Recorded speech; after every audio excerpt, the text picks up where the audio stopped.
overwhelmed by the task of introducing one of my idols, Leon Fleischer, I forgot to mention that this series is supported by Iron Show, who is not only a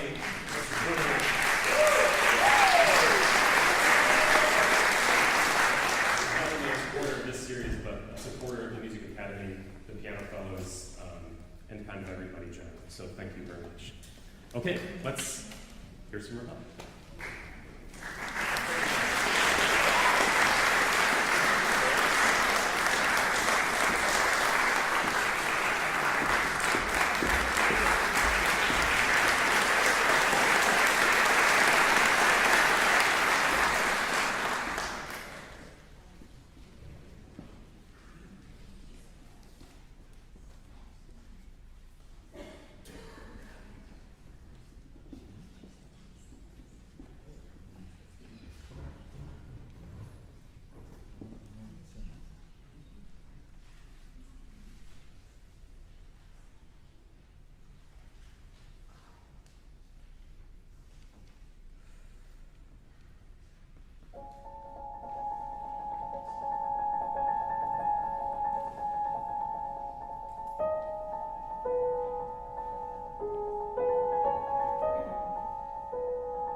sing for my supper, which is going to be a challenge with a performance that's so breathtaking. Bravo. Clearly you've played this piece before. Ravel, for those of you unfamiliar, is one of the great kind of onomatopoetic / musical composers there is, really. Him, Debussy, and others, I mean, you just hear this music and these images on the piano so incredibly vividly, and you bring out so much of that in the music already. And the other nice thing about this piece in particular is that so often in lessons and master classes, et cetera, teachers are often asking students, give me some words to describe this music, or give me a phrase or an adjective to describe this phrase. And with this piece, that has actually been taken care of for us because these are all based on poems by an amazing French poet. I'm sure you know about this poetry. For the sake of the audience, and for maybe the sake of kind of following along at home, I'm just going to read some of this poem at least. This is called Ondine. Ondine is a sort of a spiritual nymph mermaid. And the lore of this is that Ondine sort of has this siren song to mortal men to try to entice them into marriage with her. And at that point, she, a soulless creature, she's sort of this soulless wraith of a thing. When she marries a man, she then has her soul. This is obviously not so PC for 21st century, but this is the lore of it. And in this poem, Ondine has this siren's call to a man, and the man refuses her love and says, I am married and in love with a mortal woman, and Ondine is very upset with him and kind of vanishes at the very end. But the very beginning of this is so evocative that I might as well read it. There's a little snippet, not by the author, but by a poet named Charles Bruckner, and it says, I thought I heard a vague harmony enchanting my slumber, and near me spreading a murmur like songs broken by a voice sad and tender. And then the poem begins in quotation marks, Ondine speaking, of course. Listen, listen, it is I, it is Ondine, who lightly brushes with water drops the resonant diamond-shaped pane of your window, etc., etc. She has various enticing calls to this mortal man, and after 3 stanzas of this, the man, the narrator of this poem says, after murmuring her song, she begged me to receive her ring on my finger and be an Ondine's husband, and to visit her palace with her and to become the king of the lakes.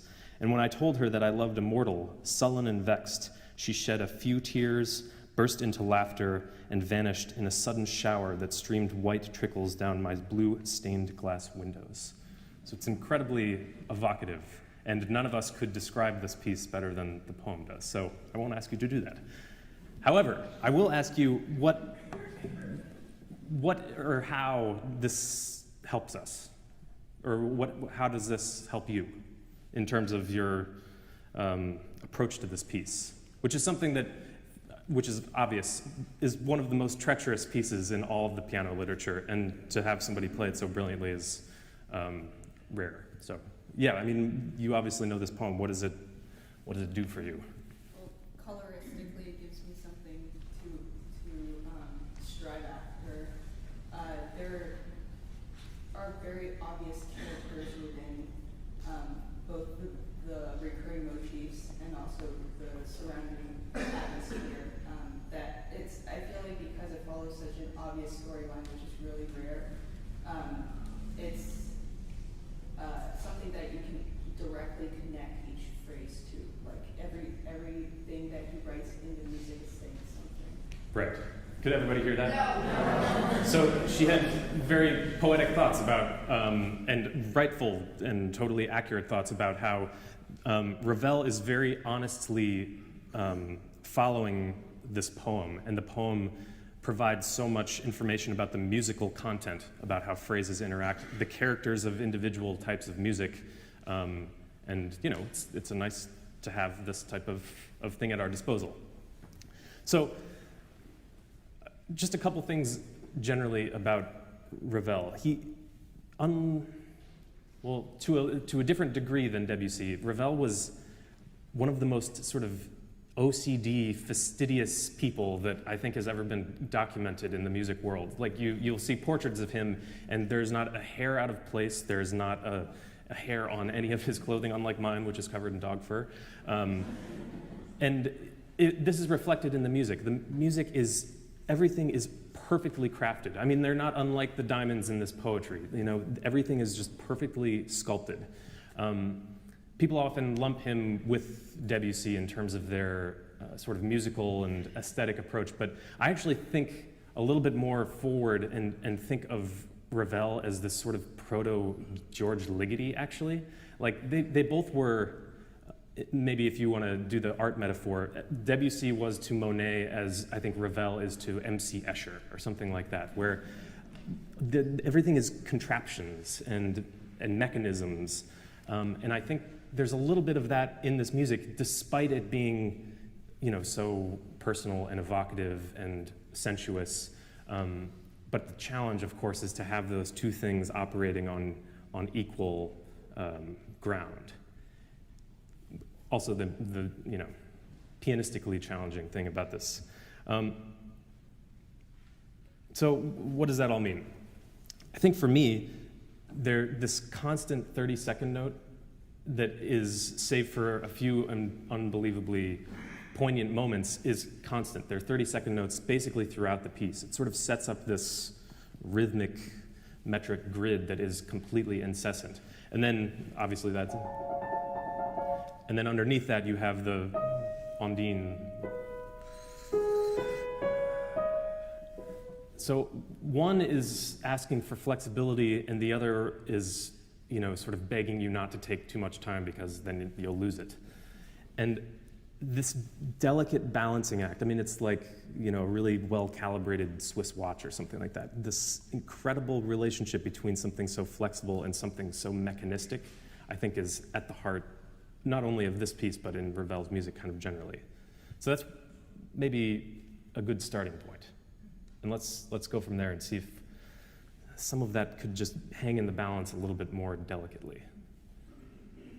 Maybe from the beginning?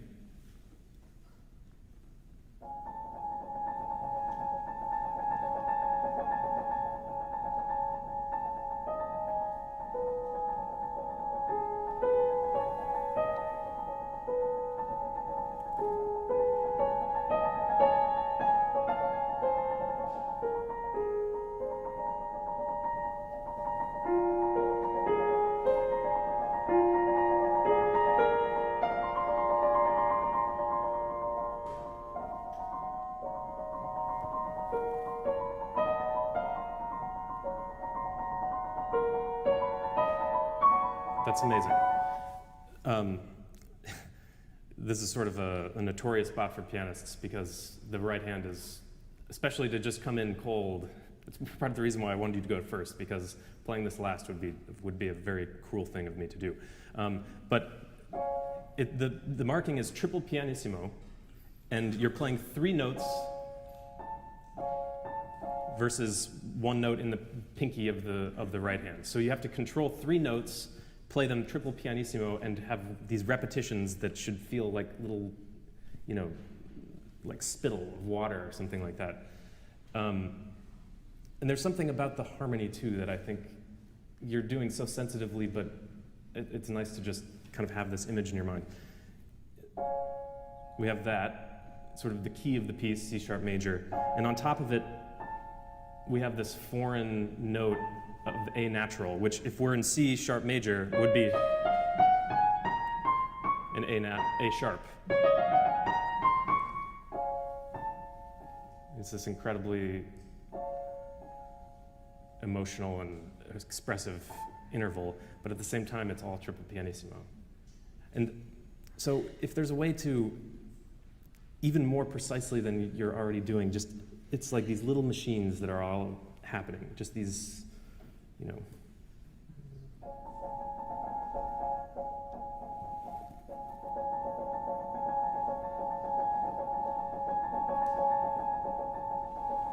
Yeah, for me, I think the quality that I'm kind of looking for is best achieved when we hear the repetition of the G sharp.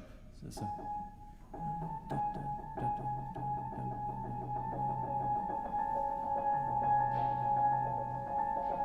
yep.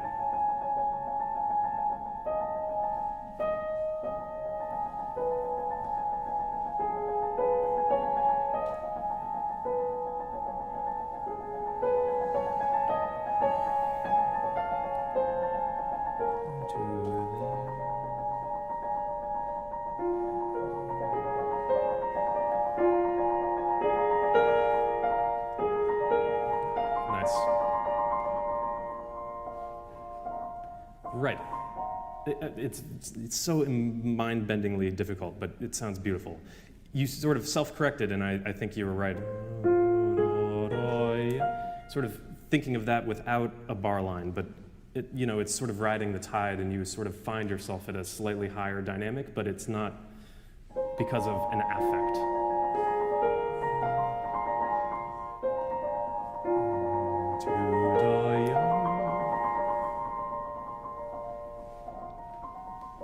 Yeah, so to place that, the upbeat E sharp has to be slightly more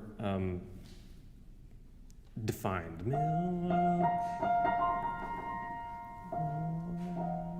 So that is a distinct color.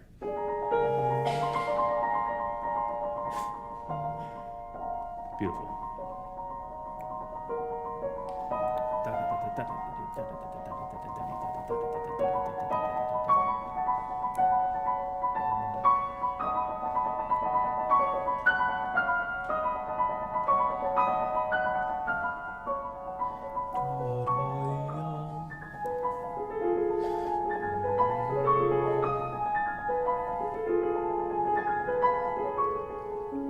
Nice. I wonder if these two bars, it's the first time that we've had a double octave, and then the right hand sort of spazzes out a little bit. And I wonder if our spider senses can just be awakened just one more degree. This is such a slow burn movement, but I wonder if when the right hand starts going between these octaves, if we're slightly more awake. Maybe just 2 bars before from the.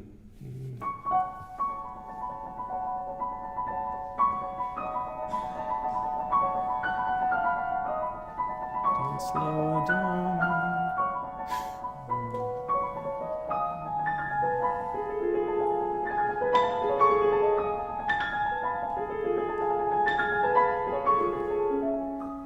Exactly.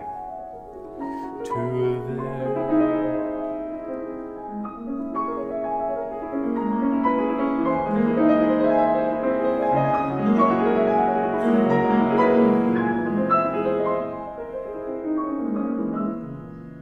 That's fantastic. I think with that increased activity, then when it comes back to triple pianissimo, then it's like, okay, that's something special has happened. Just as an example of Ravel being an OCD person, up till now, all the rhythm has been in some form of duple, so a group of 2, 4, 8, etc. And at this amazing moment with he inserts this little segment of 7s and 6s.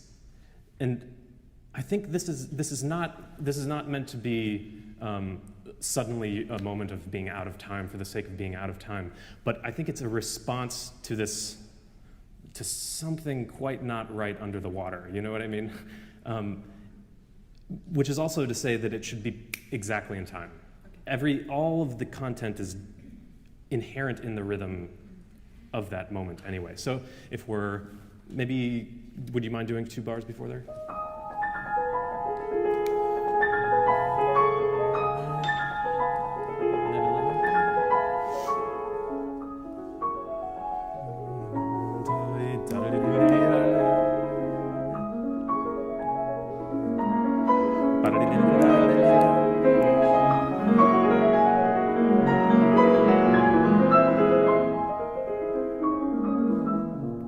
Exactly. And one further idea is that when it snaps back onto the grid of the 30-second note, maybe there's also no time. But 1, 2, 3, 4, 5, 6, 1.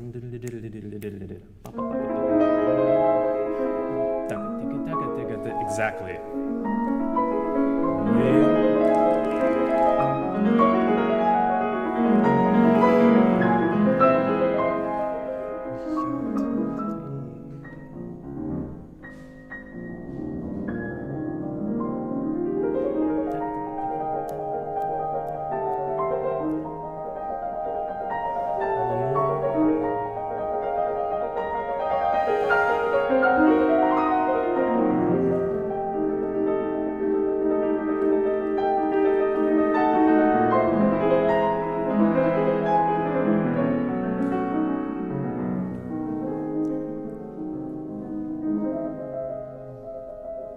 Now we're in verse 2. Now her plea becomes slightly more agitated.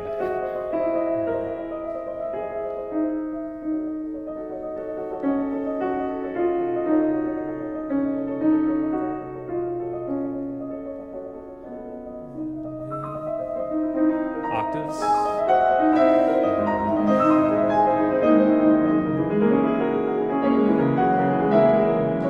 Yeah, great. So we're in a slightly different key. We're in the sort of dominant of this for the phrase 2. And the 3 verses of her poem become, as I said, slightly more agitated the further along she gets. And I feel like, again, this is a level of heightened sensitivity. Like, you know, our spider sense has to, again, be elevated a little bit. So this, it can't sound the same as before. There's, I don't know, it's informed by a slightly surfacing urgency a little bit. And I think that also has to be reflected in, I mean, you know, I say this with a grain of salt because it sounds amazing, but if this can always be,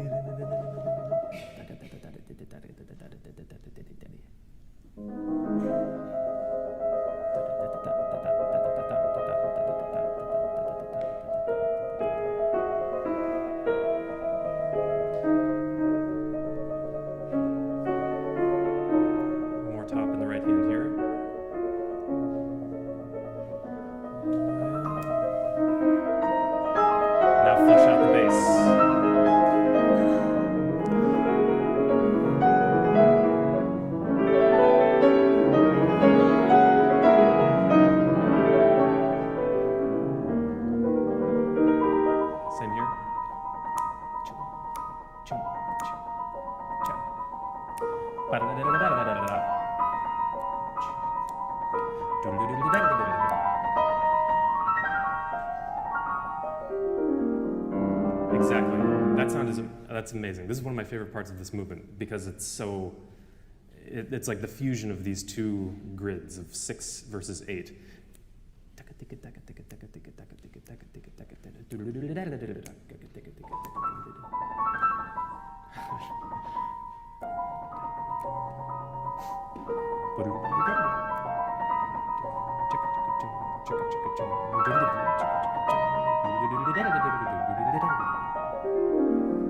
Yes, that's fantastic. This was, and this is sort of the beginning of a large build, but each time that the bass enters, I mean, I kind of wish that, you know, we were playing those Bosendorfers in the other room because you could play, you know, 3 octaves below or whatever, but there's something about the I mean, it's the lowest point in the piece so far. I mean, there's very little bass, you know, material so far in this piece anyway.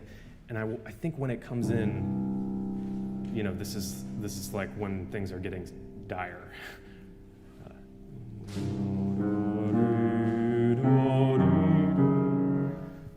And it's all about the setup, of course.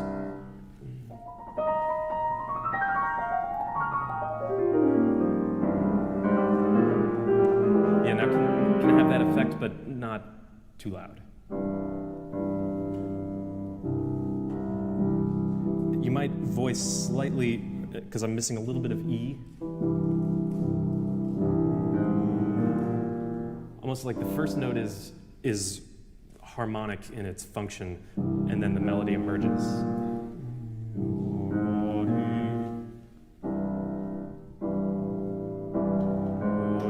Yes.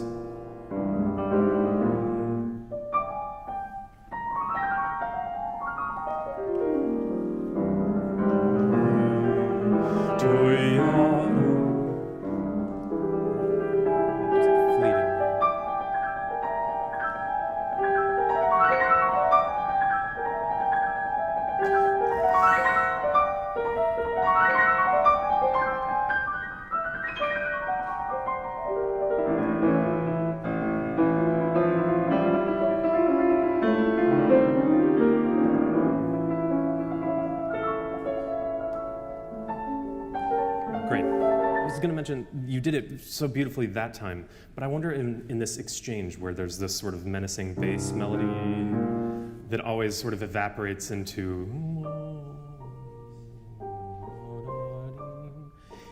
we've sort of talked about this in other music that you've played, but having there be no overlap between the character of those two things. I mean, it's very much what you were describing in the beginning about how so much of the poetry is has a sort of characterization to it. And I wonder if your characters can be a little bit more, like they have boundaries, you know? So we have this, and then it's immediately this different psychology of this melody.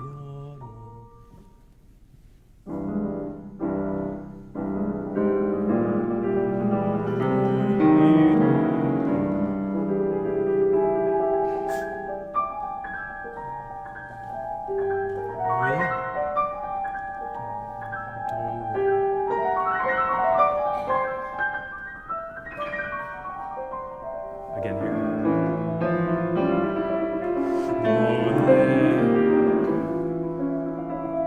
And again, totally different.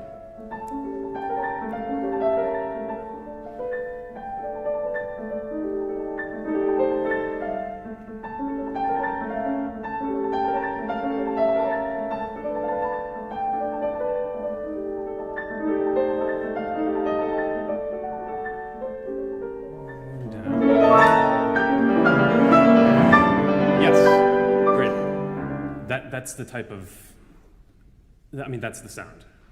But make sure that you're really going to the next bar. So maybe this mezzo forte has a little bit of a cap.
That's brilliant. This is such incredible music. Just to be annoying and throw a wrench in your incredible virtuosity here, I wonder, the first time that I'm sorry, I wonder if it could still be vocal. Right now it feels, again, this is such a jerky thing of me to say, but you should see the score. It's just a flurry of complete pianistic insanity here. But it's still, I think there's still a vocal element to this. And when you do it the second phrase, when you sort of have relaxed the dynamic, then it regains that. But I wonder if it can, yeah.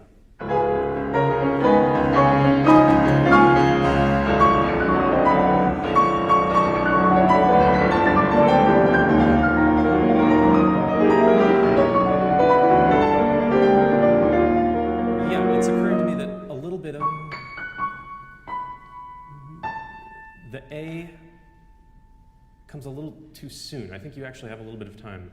I'm exaggerating, but it sounds, but I think it's going always to the E sharp.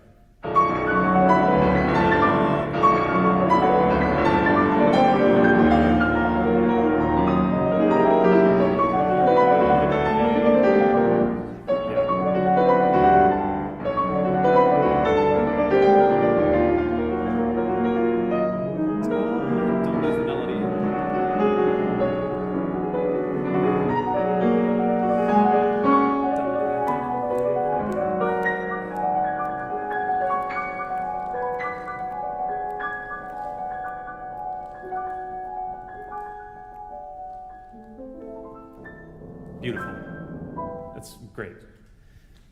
I would be careful not to fall off the grid here. I don't know if you know the Ligeti Piano Concerto at all, but the reason I brought it up is because there's this crazy movement where, kind of like this, the entire movement, as with much of his music, is based on these small units of rhythm. And it begins with...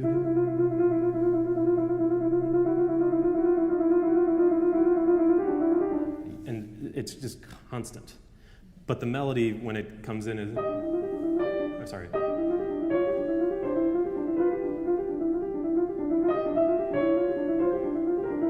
Whatever it is. I played this piece a while ago.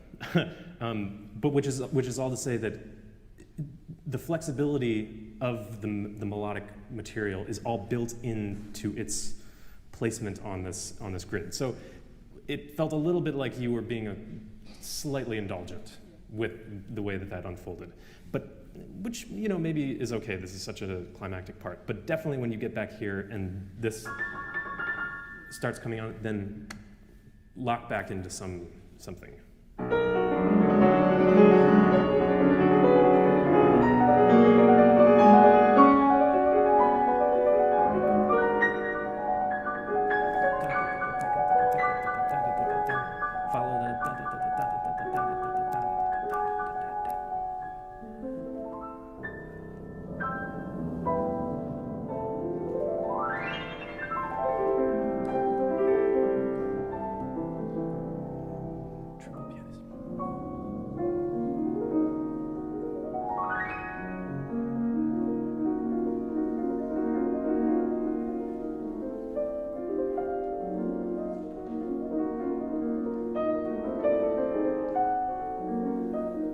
This is Ondine consoling herself after being rejected.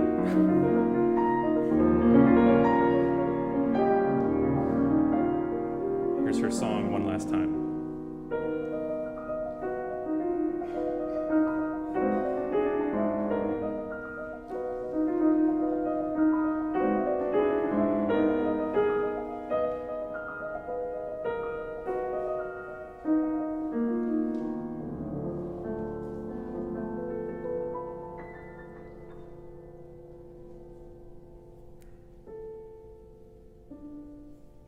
Yeah, I was wondering about that. You clearly have made a decision about it, but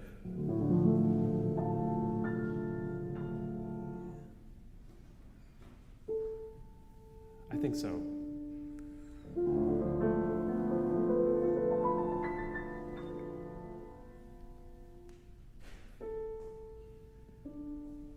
Yeah, and let there be a real silence. I mean, I sort of imagine the mortal man kind of looking Ondine in the face and kind of not knowing whether to be terrified or to be sort of consoled by her understanding. But I think there's a little bit of an element of terror in that silence. Because, I mean, sort of implicit in the poem is that if he marries her, his mortal life is over. He's sort of forfeiting and dying in a sense.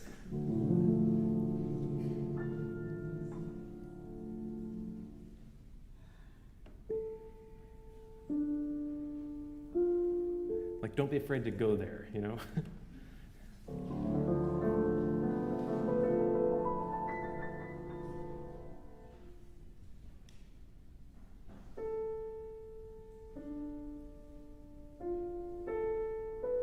Not overly expressive.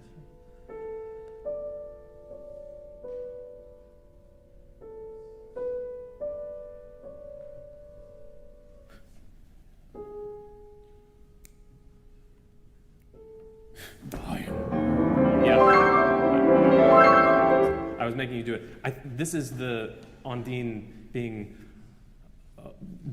sad, but then laughing in the face of this man and fleeing off. So I think it has to be a surprise. I mean, we're in this sort of D minor-ish thing.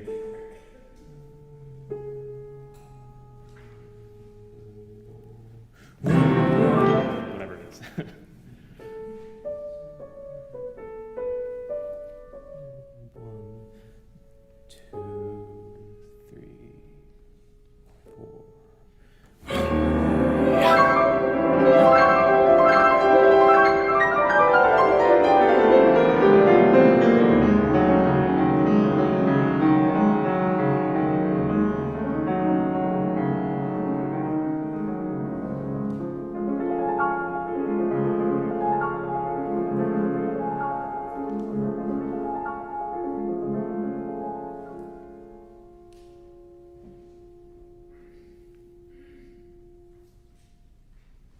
Bravo.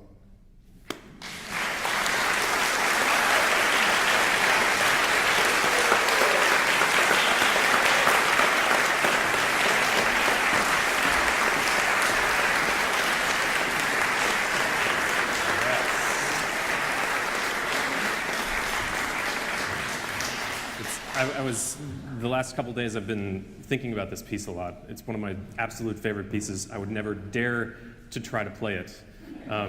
Because I've often thought, especially Ondine, I mean, Scarbo, the last movement of this triptych, is slightly more attainable for some reason, but this movement is so incredibly elusive and so pianistically challenging that the thing that you have in your ear is very difficult to translate onto an actual thing on the piano. And as I was thinking that and then hearing Anna play it, I was like, oh, okay, that's how it is. So it's very, very brilliant. So now for something totally different. We have Micah playing Mozart, I hope.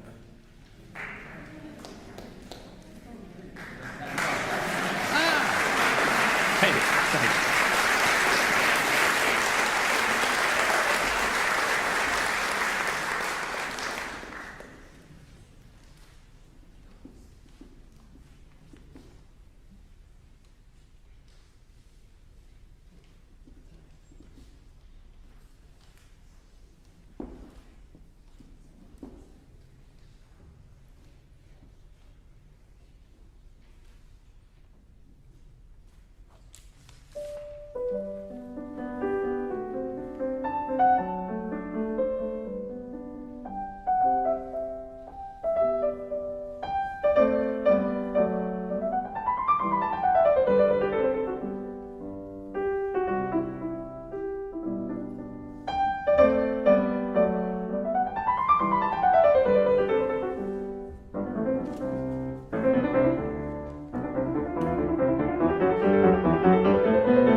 This is a hard piece. I'm going to ask you a question, but only because I know the answer is very flattering. But how old are you, Micah? 21. The mind reels. I ask because, do you know how old Mozart was when he wrote this? Younger than you even. He was 19 years old when he wrote this piece. This is the second to last in a series of, I believe, 6 sonatas that he wrote to basically show himself off as a traveling virtuoso in Mannheim and other places. But there's incredible vitality and youthfulness in this music. And for just one instance, the final measures of this have a typical Mozartian sort of thumb on the nose. The last 4 bars are bracketed off in double bar lines, and it just says coda on top. And all it is so that's what we're up against here. For me, some of the last movement, or especially the last movement, but even in the first 2, I think some of this teeming energy that you sense in what Mozart must have been like as somebody at your age just like could not be contained. I mean, the amount of music that he'd already written by the time of 19 is insane. I mean, he must have been sort of borderline in his work ethic and just what he was able to produce. I mean, this music just kind of came out of him as sort of this divine inspiration. It's really remarkable. But there's an energy about the music that sometimes I think in your approach to this music, you're a little bit apologetic about. Occasionally will sort of round off the corners of things that I think are butting against each other in the most like aggressive and sort of snide way possible. Some of that has to do with character, some of it has to do with rhythm and pulse, and I think some of it has to do with maybe taking a magnifying glass to what exactly is in the score to suggest one thing or another. And this is something we've sort of talked about, and I can say this, but I don't know if you heard Micah play the Franck Quintet or the Prelude, Chorale, and Fugue recently. I mean, sorry to make you blush, but it's ideal performance. I mean, I don't think I would want to listen to anybody else play that. I mean, it was so spectacular. And I think part of the success of that performance is that you have incredible musical instincts. Your sense of how sound develops from this point and from the keyboard out into the audience and how to blend that is totally sensational and spectacular. However, there's something in Mozart's music that is a little bit like we were talking about in the Ravel, a little bit more fastidious, a little bit more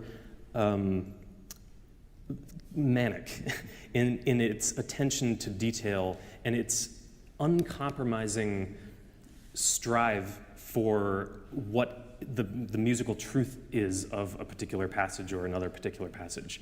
I guess another way of saying it is that, as remarkable as your musical instincts and technical gifts are, sometimes instincts are not quite enough in this music. It has to be, of course, that's part of it, but it has to be tethered to some other thing, some other truth. And I think, at least for Mozart, and not all music is like this, but for this piece and for lots of Mozart's music, Beethoven, Schubert, Chopin, Liszt to some degree, to a high degree, of course, there's something inherent in the score itself that suggests a musical truth that we can all experience. And from there, then I think that's where the inspiration begins. That's where your keen musical instincts can take over and do the ravishing things that you do. I mean, some of the most amazing moments, and I love your playing of Mozart, is when there was a perfect marriage between your sound production and what was in the score. And those happen, for sure, but my suspicion was that sometimes they happened by accident. I can say this because you know that I admire you so much, and part of becoming the amazing artist that I think you will become is getting down to the boring, unsexy details of phrases, articulation, character change, etc. And then something really special will come to life. So I say that. Let's start from the beginning a little bit. This is, sorry to interrupt you. It's in 3/4. He wrote this when he was 19. It's 3/4. It sort of has a minuet feel about it, right? I mean, I wonder if Beethoven had it in mind when he.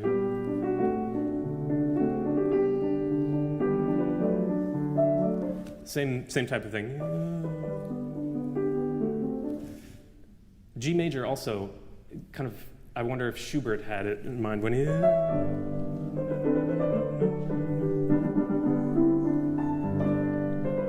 This sort of upbeat.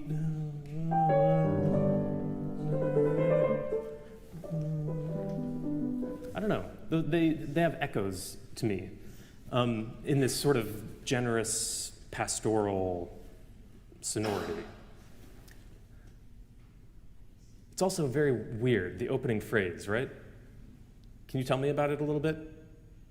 I mean, obviously we start with a 4-bar phrase, but then what happens? It goes off the rails, right? Normally, we would think, beautiful, right?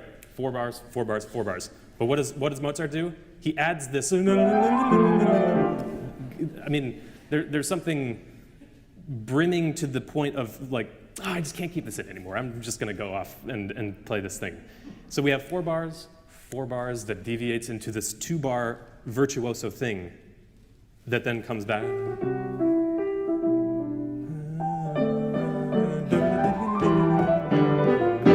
You know? So there's that, you know? Let's see if what happens.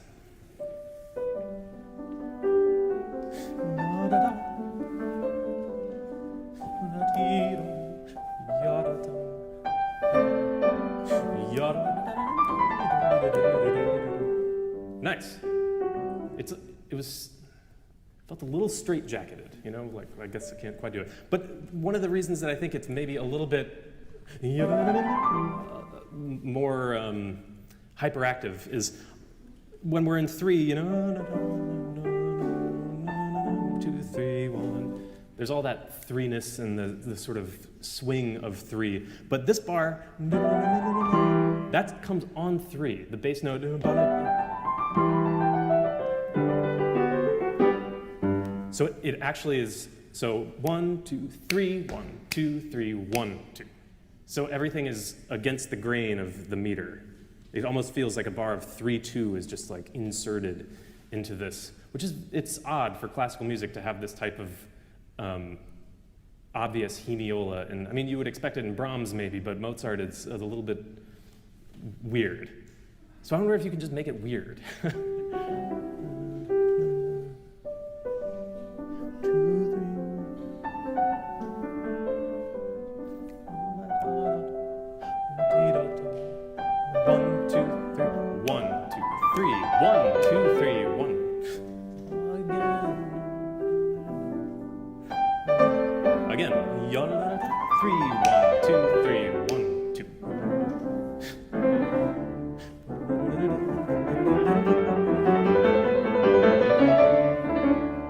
Nice.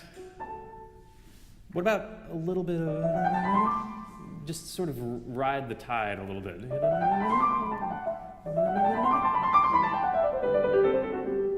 Yeah, I mean, I know it's in you because there's a lot of music that you ride the waves on in this, but I feel like where you really need it is when you were very just, you know, sort of like, but I think this is a little hairier, maybe. Okay, let's talk about one other thing.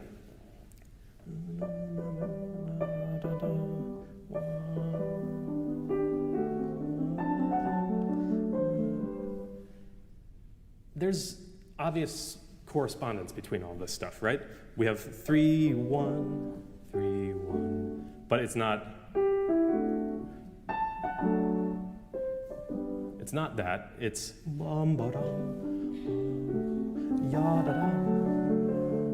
so it's this dotted feeling and then this sort of more placid sort of resolution. I think another way of saying this is that there are core musical ingredients to this and all of music that with Mozart it's especially important to know what those are. A dotted rhythm is different than, obviously you know this, for the folks following along at home. A dotted rhythm, just inherently, its musical content is different than a quarter note. And it suggests a different thing, like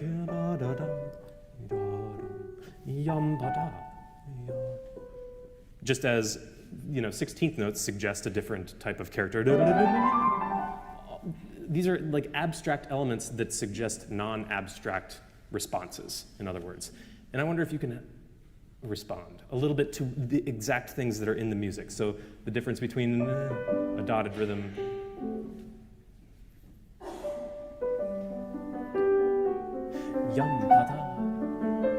Yeah, why not?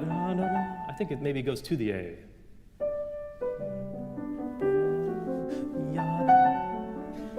Yeah, but to the A, not to the F sharp.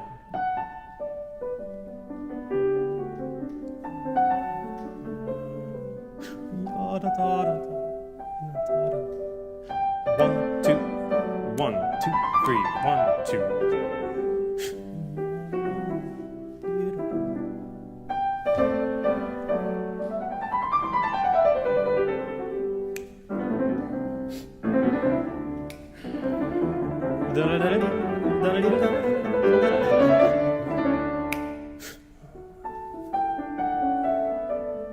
That's beautiful. This, will never be played better.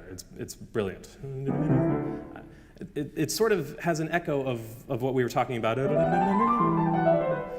because the phrase goes on it overstays its welcome a little bit.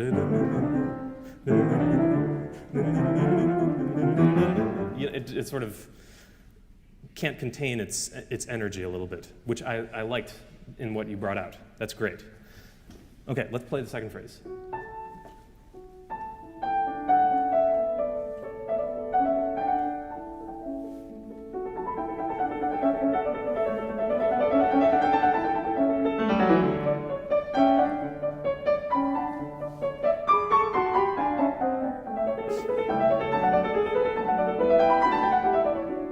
Nice. So, riding the wave of this theme.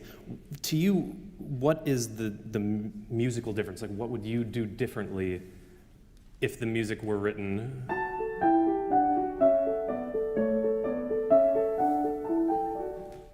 rather than?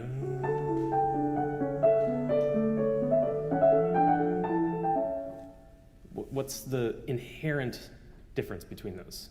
Not maybe secondarily how it makes you feel, but what is the obvious difference between those? Right, he said a syncopation, which is exactly right. Syncopation being what happens off the beat. So everything, instead of 1, 2, 3, 1, 2, 3, is there's a a sort of bumpiness about it, but also a beauty about it. But the point being that those two things are not the same. And yours felt a little bit like the F sharp was an upbeat into a downbeat. So, I wonder if you can, what it requires is for you to think slightly unmusically, because you have to bring out the moving note in the left hand. So, but what that does is that it calibrates our ear into realizing that what's going on in the right hand is not what we think it is. You want to try it?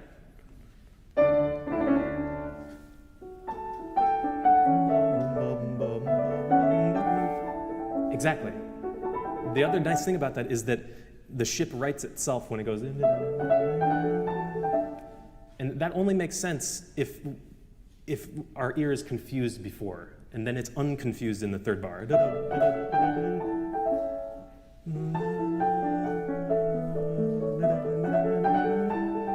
You know what I mean?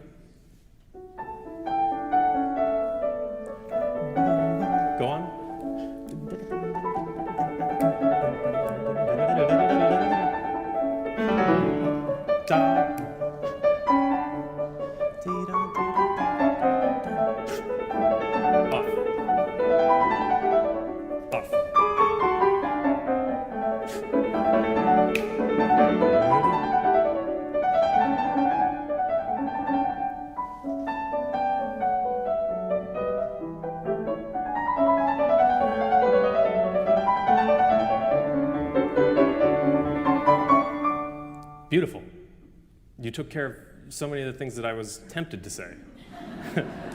But that's brilliant. The thing that I was sort of egging you on to do was to have as much rhythmic energy in when you're not playing as when you do when you are playing. So the left hand is not, I mean, that's sort of this amorphous rhythm, but I think the specificity of the release is as important as the activation of the note. So it's,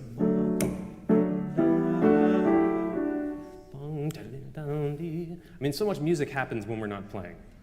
And to sort of check out for that beat and just like, and it's maybe not as exciting as checking in for that beat.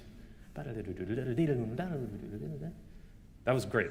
Can we do once more from there? And when we get to this syncopation section, again, I would actually pay attention a little bit more to the non-syncopated line so that the syncopated line sounds what it is. 1, 2, 3, 1.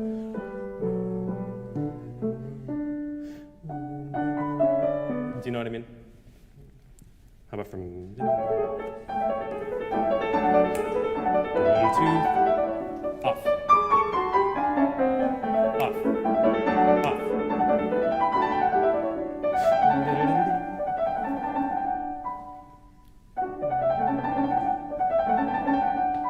Yeah, so one idea is that instead of having the trill resolve there, I think maybe sort of if you think subito piano and place the downbeat, then we'll be aligned.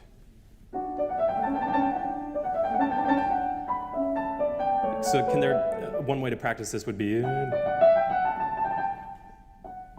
put a big gap between it.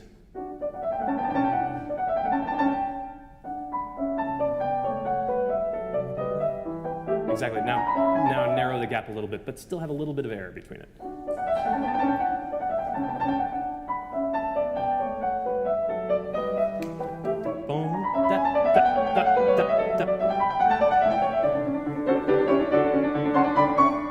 Beautiful. That is already cooking. I have one other idea for you, and this goes back to our manic image of Mozart in this. Yours, this is... It sounds a little bit like it's straight 16th notes rather than... And...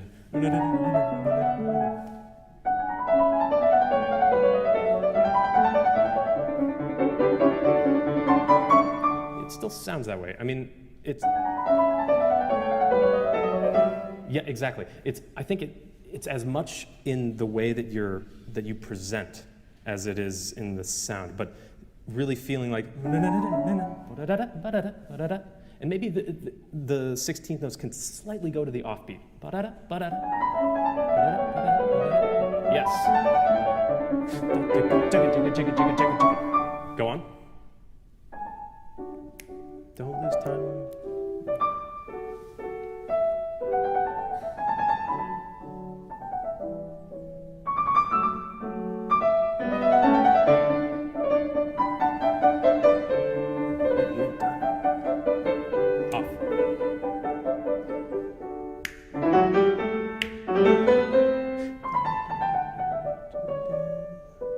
Beautiful. This is like one of the weirdest development sections ever. It's only 19 bars long. There's not really any development of anything. It just sort of does this new melody, and it's in this very odd metric placement. So this is actually 1, 2, 3, 1, 2, 1, 2, 3. So everything is, it's like, dancing with somebody that has, I was going to say one leg, but that's inappropriate. But you know what I mean?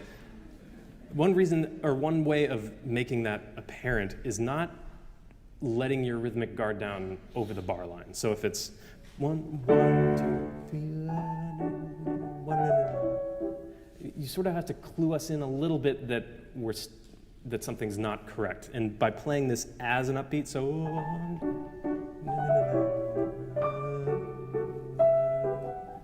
I think is not weird enough. It's a little bit of 1, 1, And then when it reveals its secret, that's when we feel like we're smart in the audience. Let's do it. Maybe actually, could you do from 2,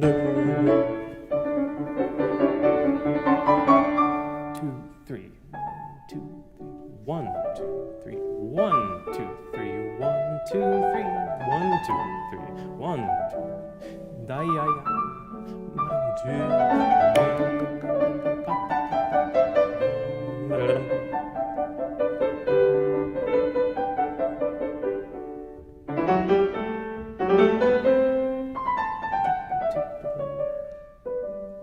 Amazing. Okay, obviously we can't go through this whole thing, but I was curious if you could just play the first phrase of the second movement.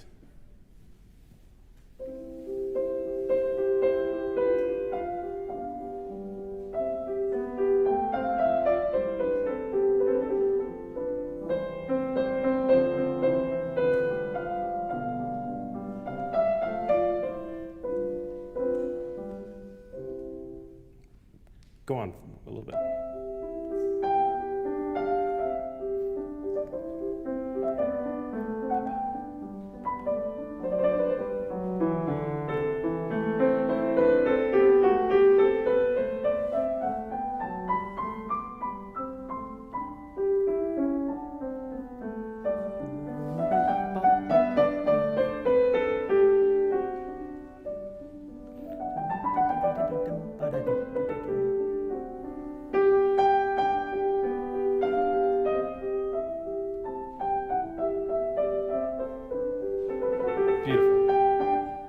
I mean, there's so much of this that I absolutely adore that you do. And actually, the thing that I like most about it is the thing I want to fuss with, which is that it's lyrical to the point of being slightly out of character for the style.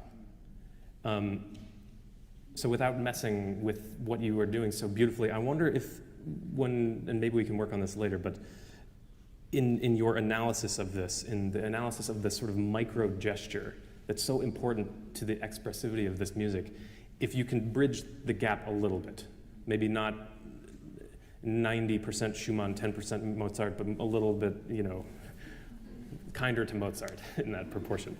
I mean, even in the beginning,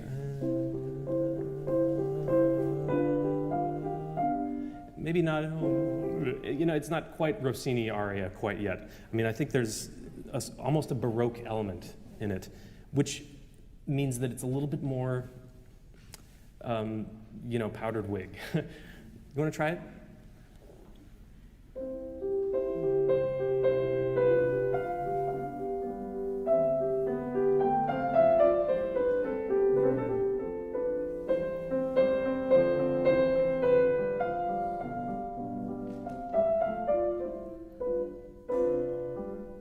Yeah, the proportion of that was already better.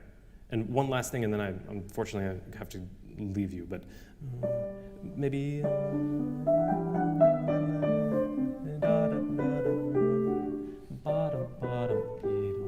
He goes to quite the trouble to write a 30-second note with a 30-second note rest, so it's maybe not... It's more beautiful in a way. Yeah, and why the time that...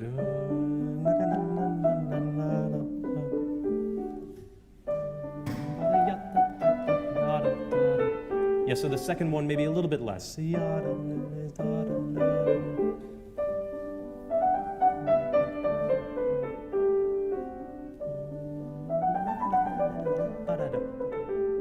Exactly. It's nice when those sort of micro characters are a little bit more defined, because then when you get to some place, then go for it. And there's that vocal quality will have more of an expressive impact because it is contrasted with. Do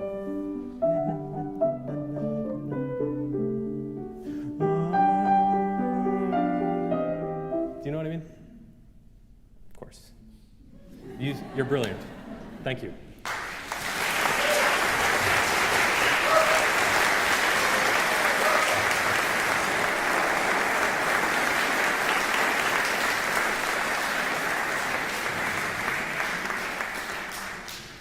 Okay, now for the piece on the program that you're probably like, what? It's amazing, especially in hands like Leonardo. So.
Okay. Let the exodus commence. So I must ask you a favor, because I've been wanting to ask you this for a long time, but could you say the full title of this in your amazing... Sonatina canonica in mi bemolle maggiore su capricci di Niccolò Paganini per pianoforte. It's really great. So this piece, I realize it wasn't in the program, but it is in the title, that these are canons based on materials by Paganini, you know, fellow countryman of Dallapiccola. Dallapiccola is an incredibly interesting composer. He's sort of the weird redheaded stepchild of the second Viennese school. Obviously, he wasn't Viennese, but he was very, very much influenced by Schoenberg, Webern, Berg, and turned that compositional language, which I think to many feels kind of this rigid, straitjacketed approach to composition, he turned that into the most beautiful, lush, harmonic music for orchestra, piano. I mean, it's really worth looking into. Especially there's an opera, I don't know if you know it, called The Prisoner, that was written in response to all of the Mussolini fascism in World War II. Incredibly dark opera. Like, do not recommend it if you are not, if you're interested in only being uplifted. This is definitely going to leave you in a pit of despair, especially during this election cycle. But that aside, it's a staggeringly innovative piece, and is sort of that actually, along with his late opera Ulysses, are those two really great pieces. This piece was the last piece that he wrote before devoting himself entirely to 12-tone music. And he actually calls this piece, I was reading about him, he calls it a tonal translation. So it's not tonal per se, but it's a translation of some of the tonal elements in this music, which is why it sort of feels bizarre at times, I think. The other thing to say about it is, and something that I think we've talked about, but I think we can kind of dwell on here, is that this piece sort of hangs in a weird balance between this Lisztian tradition of taking older material. For instance, just last week you heard one of our amazing fellows, play the Don Juan Fantasy, which is taking materials of Mozart and Don Giovanni and turning it into this incredible fantasia on the piano. It has that type of extroverted bravura, but at the same time, Dallapiccola, much like Ravel, was very meticulous. I mean, these are canons, which he's taking from Renaissance music all the way through, and they're quasi-scientific in their construction. For just one instance, the first canon is it's basically three different tempi of one different canon. Actually, maybe you can just demonstrate. Play the top line.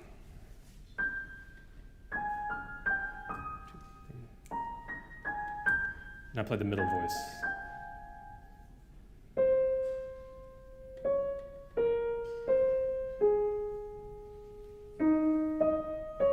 So you can hear that imitation. One is going at, let's see here, twice the rate as the other one. And it's in a slightly different meter too. The right hand is in 6/8, and we're sort of rehashing something that we talked about. The top line is in 6/8, which means 1, 2, 3, 2, 2, 3, 1, 2, 3, 2, 2, 3. And the middle canon is in 6/4, or two groups of 3/4. So 1, 2, 3, 1, 2, 3, 4. But it's at such a slow rate that half of a bar of that equals 1 bar of the top voice. So you have a sort of 3 voices against 2 voices. And that for me is where the heart of this particular canon is the tension between feeling a group of 3 in one voice and feeling 2, and the sort of squareness of 2 in the other. And to make matters more complicated, the 2 voice also has elements of 3, but that is for another thing. I was trying to think of this as a demonstration, but actually you also probably heard Yija play the Ravel Concerto, and the middle movement of that piece is exactly the same type of thing, where the left hand is in sort of quasi 6/8, and and the right hand is 2. So there's 2 in the left hand and 3 in the right hand, and for me, that's what makes that movement and this canon so unbelievably beautiful, and where like all of the harmonic tension and the sort of rhythmic anticipation makes it expressive. So I wonder if, I can make an example of you, and we can do this again. It's sort of drifted into this, and I think it's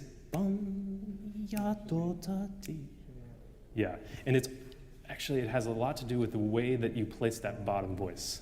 So if you're thinking in eighth notes the whole time, bum da ya da da dum da ya da da ba ya one ba da ya bo do ya da da 1 2 3 1 2 3 ba da ya 2 3 ya ba da ya ba do ya.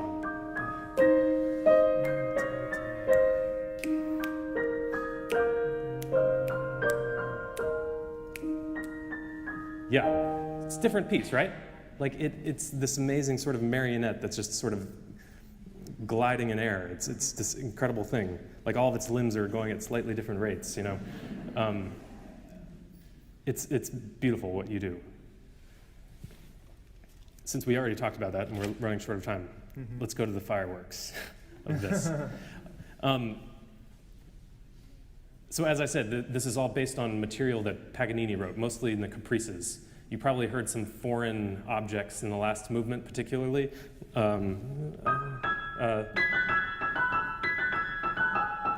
It's one of the Hunt caprices that makes an appearance, and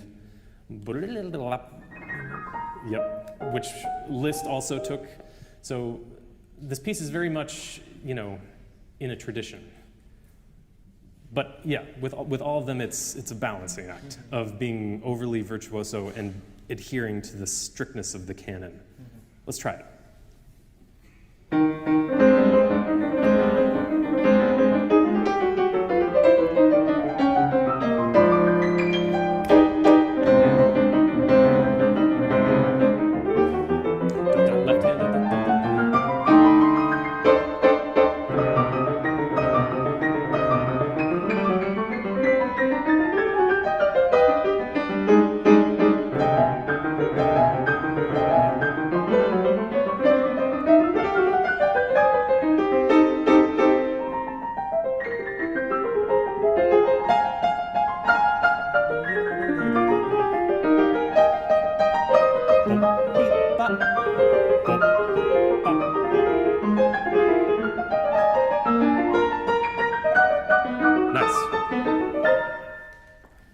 Great. I mean, you can't believe how difficult this piece is. It's one of the many reasons I like Leonardo so much is because he does the dirty work of learning this stuff, so the rest of us don't have to. It's really amazing what you do.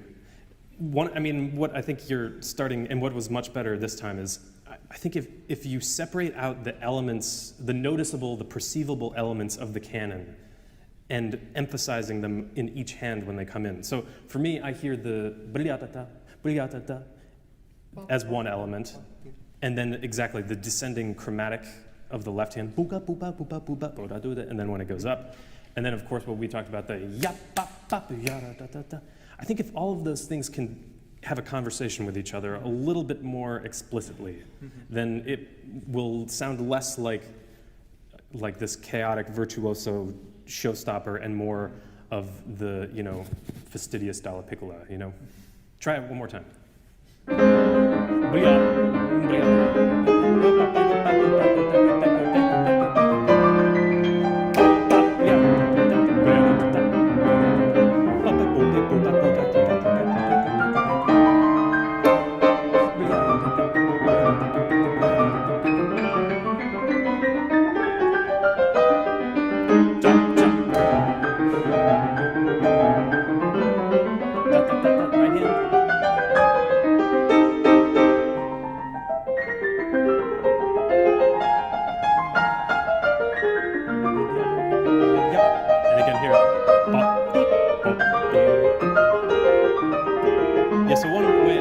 I think the registration is one thing. Bravo, by the way, that's insane. I think actually the thing that needs the most attention is not the stray notes of the registration in the left hand and in the right hand, but I think it's having a profile for the bliadada, bliadada, bliadada, bliadada, bliadada. This doesn't need help, but the internal voice is the disadvantaged voice and needs a little bit of help from its friend. Bliadada, bliadada.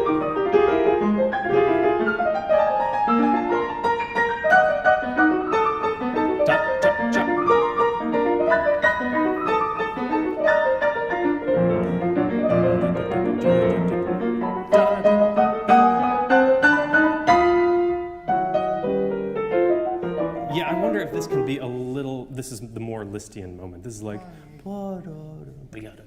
and then it gets crazy again. Yeah, it doesn't feel like it does what it wants to do. It feels stuck right there.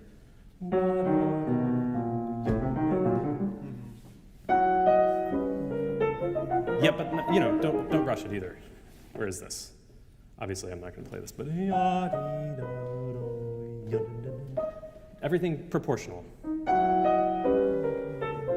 maybe the last. Yeah.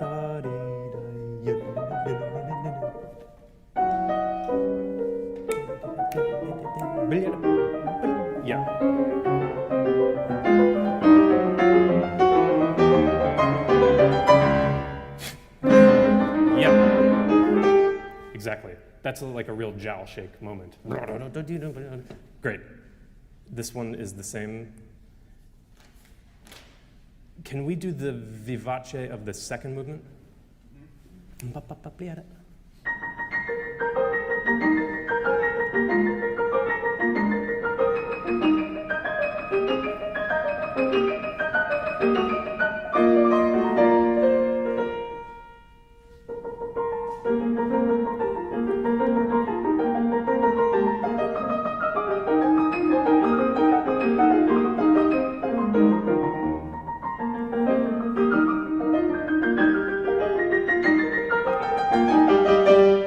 Amazing. The only thing that I would say is that, I mean, it's sort of, is what Micah and I were talking about, the inherent musical ingredients of this, and what that suggests about the sort of expressive impulse of something. And I think there's something different about then, which is sort of a 3/6/8 sort of thing, and so in other words, it's always coming off of a hole in the ground. You know, it's like stepping down the stairs and realizing that you had one more step and, you know, falling on your face. I mean, I think there's a and every time it happens, I mean, this is the type of discussion you have to have with yourself about making the materials apparent, because there's no point otherwise. But I think that's one area where maybe it could use a little bit more definition. You want to try it once more? Even right in the left hand, right in the beginning.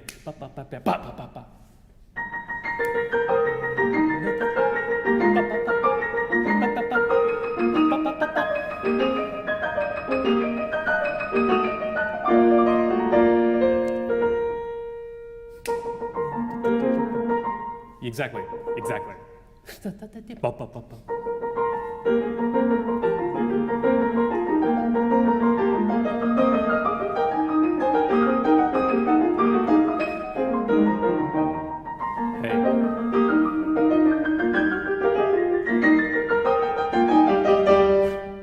Nice. Hey, you really fixed that part. That sounds brilliant. Okay, since I'm going to be kicked off soon, and for the audience's pleasure, knowing now that this is all based on Paganini, can we just do the last page once?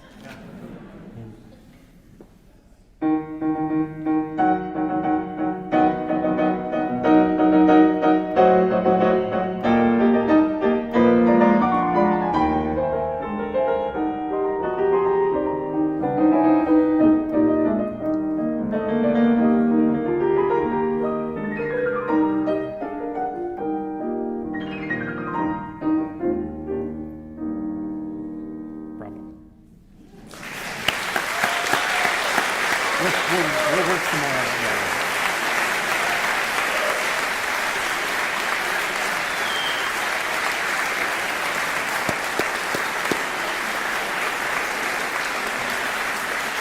Thank you very much.